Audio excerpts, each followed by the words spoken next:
నీకు తెలియని విషయాన్ని కనుక నువ్వు పుట్టించి కల్పించి యాడ్ చేసి మసాలాలు యాడ్ చేసి లోకంలోకి వదిలేస్తున్నావంటే ఆ ఎదుటి వ్యక్తి నష్టపోవడం సంగతి ఎలాగో అలా ఉంచండి. దేవుడు వారికి కావలసిన మేలు వారికి చేస్తాడు, కానీ నీవు చాలా తీవ్రంగా నష్టపోతావు. తెలుసో తెలియకో చాలామంది ఈ పని చేస్తూనే ఉంటారు. మానవ స్వభావమే అది. లేని వార్తను ఏం చేయకూడదట, పుట్టించకూడదు. ఎవడో ఒకడు ఉంటాడు దుష్ట సంబంధి, వాడు ఒక లేని వార్తను పుట్టిస్తాడు.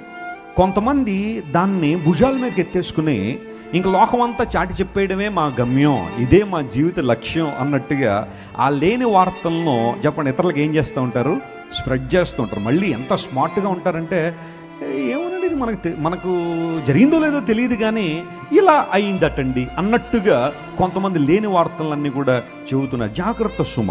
ఎవరి గురించి అయినా, వాళ్ళు ఎవరైనా కావచ్చు, నీ ఇరుగు పొరుగు వారు కావచ్చు, నీ కుటుంబ సభ్యులు కావచ్చు, నీ బంధువులు కావచ్చు, నీ సంఘం కావచ్చు, నీ సేవకులు కావచ్చు, ఎవరైనా ఒక లేని వార్త నీ దగ్గరికి వస్తే అది నువ్వు చూడలేదు కాబట్టి, నువ్వు వినలేదు కాబట్టి అది వాస్తవమా కాదా నిర్ధారించుకునేంత వరకు కూడా జాగ్రత్త.